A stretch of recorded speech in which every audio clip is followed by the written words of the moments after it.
పుణ్యమా అని OTT movies చూడటం ఎక్కువైపోయింది. అదేంటో OTT movies maximum thrillers psycho thrillers అయితే మరీ ఎక్కువ. తెలుగులో బెల్లంకొండ శ్రీనివాస్ హీరోగా వచ్చిన సైకో థ్రిల్లర్ రాక్షసుడు మూవీని చూసే ఉంటారు కదా. 14-15 ఇయర్స్ గర్ల్స్ ని సైకో కిడ్నాప్ చేసి చంపేస్తుంటాడు. ఆ బ్యాక్గ్రౌండ్ మ్యూజిక్ వింటేనే ఒళ్ళు జలధరిస్తోంది. ఇలాంటి మూవీస్ చూస్తున్నప్పుడు బాబోయ్ ఇలా ఎక్కడా జరగకూడదని కోరుకుంటాం. కానీ రోజుకో వార్త వింటూ ఉంటే సినిమాలు చూసి ఇలా తయారయ్యారా, ఇలాంటి కేసులు చూసి మూవీస్ తీస్తున్నారా అనే ప్రశ్న మైండ్ లోకి వస్తుంది. ఇప్పుడు ప్రపంచంలోని జనాలంతా వామ్మో అనే వైరల్ న్యూస్ గురించి వింటే భయం వేస్తోంది. ఆ విషయం గురించి బ్రీఫ్ గా మాట్లాడుకుందాం. నా పేరు అంకిత. మీరు తప్పకుండా మా ఛానల్ ని సబ్స్క్రైబ్ చేసుకోండి. వీడియో మొత్తం చూసి లైక్ చేసి షేర్ చేయండి. చేస్తారు కదా. ఇక స్ట్రైట్ అవే పాయింట్ లోకి వెళ్దాం. ధర్మస్థల హిందువుల పవిత్ర క్షేత్రం. ఇది కర్ణాటక రాష్ట్రంలో దక్షిణ కన్నడ జిల్లాలో బెల్తంగడి తాలూకాలో నేత్రవతి నదీ తీరంలో ఉంది. ఈ ఆలయంలో శివుడు, మంజునాథుడు, అమ్మనవారు, చంద్రనాథ కళారాలు అనే ధర్మరక్షణ దైవాలు, కుమారస్వామి, కన్యాకుమారి మొదలైన దైవ సన్నిధులు ఉన్నాయి. అసాధారణంగా ఈ ఆలయ నిర్వహణ జైన్ మతస్థుల ఆధ్వర్యంలో హిందూ పూజారుల చేత నిర్వహించబడుతూ ఉన్నాయి. ప్రపంచ నలుమూలల నుండి భక్తులు ఇక్కడికి వస్తారు. దీనికేముంది అనుకుంటున్నారా? ఆ విషయానికే వస్తున్నా. అదే పవిత్ర ధర్మస్థలలో వందల కొద్ది మృతదేహాలను పూడ్చి పెట్టడం వైరల్. ఇదేదో ఓటీటీ మూవీలో చూసినట్టు అనిపిస్తుంది కదా. పవిత్ర స్థలంలో మృతదేహాలేంటి తెలుసుకునే ప్రయత్నం చేద్దాం. కర్ణాటకలోని ధర్మస్థలలో 1998 నుంచి 2014 వరకు వందల కొద్ది మహిళల మృతదేహాలను పూడ్చిపెట్టినట్లు ఓ శానిటేషన్ వర్కర్ పోలీసులకు కంప్లైంట్ చేశాడు. మహిళల మృతదేహాలు దుస్తులు లేకుండా ఉన్నాయని, వాటిపై లైంగిక దాడి, హింసకు సంబంధించిన ఆనవాలు ఉన్నాయని చెప్పాడు. దీంతో ఒక్కసారిగా దేశం మొత్తం ఉలిక్కి పడింది. ఈ కేసు వరల్డ్ వైడ్ సెన్సేషన్ అయింది. అసలు చనిపోయిన వారు ఎవరు?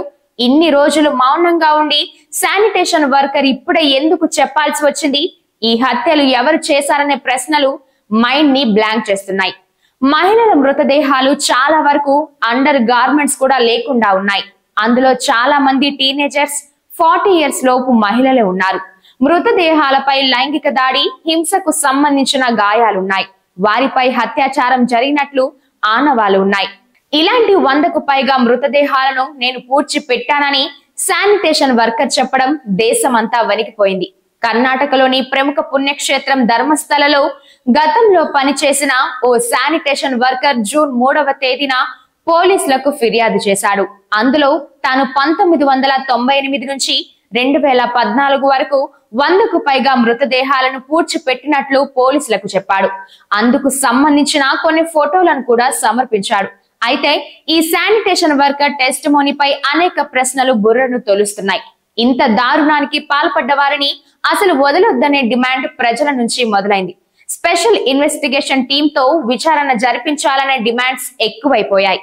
ధర్మస్థల మాస్ బరియల్ కేసును విచారించడానికి కర్ణాటక ప్రభుత్వం స్పెషల్ ఇన్వెస్టిగేషన్ టీమ్ ను ఏర్పాటు చేసింది. డీజీపీ ప్రణబ్ మోహంతి ఆధ్వర్యంలో ఐపీఎస్ అధికారులు ఎంఎన్ అనుచేత్, సౌమ్యలత, జితేంద్ర కుమార్ విచారణ మొదలు పెట్టారు. అయితే చనిపోయిన వారంతా ఎవరు? ఏమాత్రం అనుమానం రాకుండా ఇంతమంది మృతదేహాలను ఎలా ఖననం చేశారు? ఇన్ని రోజులు మౌనంగా ఉండి శానిటేషన్ వర్కర్ ఇప్పుడే ఎందుకు చెప్పాడు? ధర్మస్థల క్షేత్ర పవిత్రతను దెబ్బతీయడానికే ఇదంతా చేస్తున్నారనే వాదన ఎంతవరకు కరెక్ట్? ప్రభుత్వం ఎవరిని రక్షిస్తోంది అనే ప్రశ్నలు ఈ కేసులో వ్యక్తమవుతున్నాయి. తాను చాలా మంది ఆడపిల్లల మృతదేహాలు నేత్రావతి నది సమీప ప్రాంతాల్లో పూడ్చి పెట్టానని, అందులో మైనర్లు కూడా ఉన్నట్లు చెప్పాడు. కొంతమంది అమ్మాయిలు స్కూల్ యూనిఫామ్ లో ఉన్నట్లు, ఇంకొంతమంది మృతదేహాలపై అండర్ గార్మెంట్స్ కూడా లేకుండా లైంగిక దాడులు చేసి కొట్టినట్లు ఆనవాలు కనిపించాయని చెప్పాడు. మహిళలపై ఎంత ఘోరమైన దాడులకు పాల్పడ్డారో దీని బట్టే అర్థం చేసుకోవచ్చు. మృతదేహాలను ఖననం చేసిన ప్రదేశాల నుంచి శానిటేషన్ వర్కర్ శరీర అవశేషాలను బయటకు తీశాడు. ఇంకొన్ని ప్రదేశాలకు కూడా విచారణ అధికారులను తీసుకువెళ్తానని చెప్పాడు. అయితే ఇప్పటి వరకు చనిపోయింది ఎవరో, మృతదేహాల అవశేషాలు ఎవరివో తెలియలేదు. వీటిపై సిట్ అధికారులు డిఎన్ఏ అనాలిసిస్, స్కెల్టల్ ఫోరెన్సిక్ పరీక్షలు చేసి మృతదేహాలు ఎవరివి, వాళ్ళు ఎలా చనిపోయి ఉంటారో అంచనాకు రావాలని, అప్పుడే చనిపోయింది ఎవరో ఖచ్చితంగా చెప్పేందుకు అవకాశం లభిస్తుందని అధికారులు చెబుతున్నారు. ఇంకా పూర్తిగా మృతదేహాలను వెలికి తీయకపోవడం, అప్పుడే శానిటేషన్ వర్కర్ ఇచ్చిన స్టేట్మెంట్స్ బయటకు లీక్ కావడంతో ఇన్వెస్టిగేషన్ కు చాలా ఇబ్బందులు ఎదురవుతున్నాయి.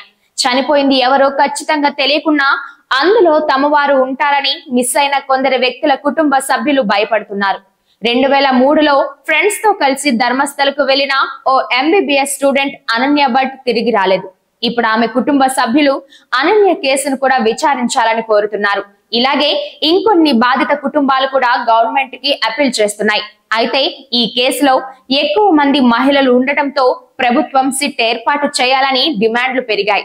మొదట్లో సిట్ విచారణపై కర్ణాటక ప్రభుత్వం ఆసక్తి చూపలేదు. కానీ తర్వాత ప్రజల నుంచి ఒత్తిడి పెరగడంతో సిట్ ఏర్పాటు చేసింది. ఈ ఘటనలు జరిగి ఇన్నేళ్లు అయితే శానిటేషన్ వర్కర్ ఇప్పుడే ఎందుకు తన తప్పును ఒప్పుకోవాల్సి వచ్చింది అనే ప్రశ్నలు అందరి మదిలో వ్యక్తమవుతున్నాయి. అయితే తాను 100కు పైగా మృతదేహాలను దహనం చేయడం, పాతి పెట్టాల్సి వచ్చిందని, అలా చెయ్యమని తనపై ఒత్తిడి తెచ్చారని ఆ వర్కర్ చెప్పాడు.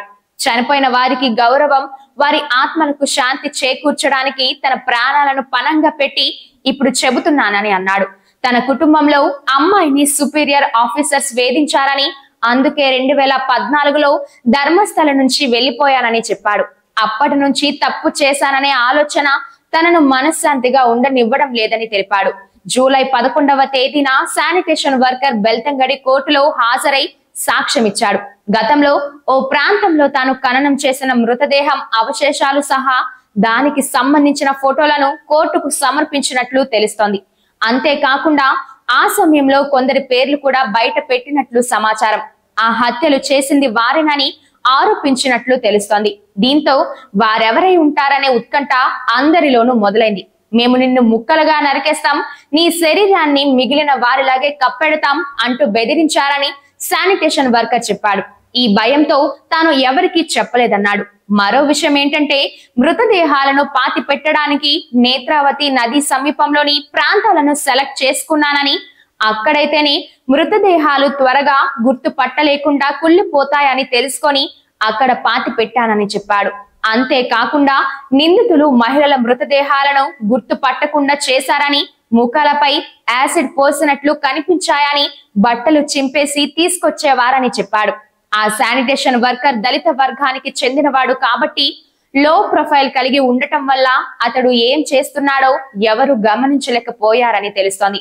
ఈ కేసులో ధర్మస్థల క్షేత్రానికి సంబంధించిన కొందరు పవర్ఫుల్ వ్యక్తులు ఈ హత్యలకు కారణమని, ఇన్వెస్టిగేషన్ ని అడ్డుకోవడానికి ప్రయత్నిస్తున్నారని ఆరోపణలు వస్తున్నాయి. ఇన్వెస్టిగేషన్ అధికారులపై కూడా ఒత్తిడి తెస్తున్నారని ఆరోపణలు ఉన్నాయి. వీరి పలుకుబడి వల్ల ప్రభుత్వం కూడా కాపాడుతోందని ఆరోపణలు చేస్తున్నారు.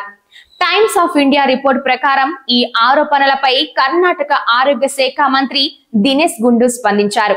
ఈ కేసులో తాము ఎవరిని రక్షించడం లేదని చెప్పారు. దీన్ని సెన్సేషనల్ చేయాలని అనుకోవడం లేదని, కానీ ఈ కేసులో నిజాలు బయటకు రావాలని కోరుకుంటున్నట్లు చెప్పారు.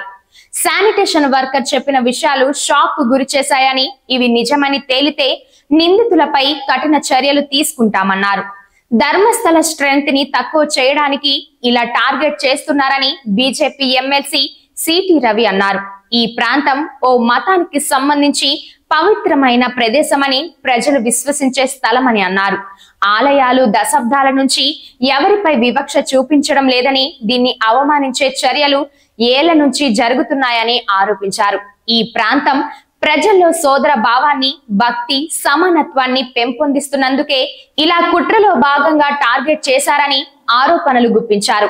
విజిల్ బ్లోయర్ గా మారిన శానిటేషన్ వర్కర్ చెప్పిన విషయాలన్నీ నిజమైతే దేశ చరిత్రలో జరిగిన అత్యంత దారుణమైన ఘటనల్లో ఇది ఒకటిగా నిలిచిపోతుంది. మహిళలపై ఇంతటి దారుణాలకు ఒడిగట్టిన వారిని అత్యంత కఠినంగా శిక్షించాలి. ఈ కేసులో సిట్ విచారణ జరుగుతున్న కొద్దీ మరిన్ని విషయాలు బయటపడుతున్నాయి. సాక్షులు ప్రభావితమైతే కేసు నీరుగారిపోతుంది. కాబట్టి ఆ వర్కర్ కు పటిష్టమైన భద్రత కల్పించాల్సిన బాధ్యత కర్ణాటక ప్రభుత్వానిదే. విచారణ అధికారులపై ఒత్తిడి లేకుండా చూసుకోవాలి. నిష్పక్షపాతంగా విచారణ జరగాలి. లేకపోతే ప్రజా ఆగ్రహానికి ప్రభుత్వం గురికాక తప్పదు. నిజంగా బాధాకరం కదా. ఇలాంటివి ఎవరు ఇగ్నోర్ చేయకూడదు. జాగ్రత్త సుమా. మీ అభిప్రాయాలను కామెంట్ రూపంలో తెలియచేయండి.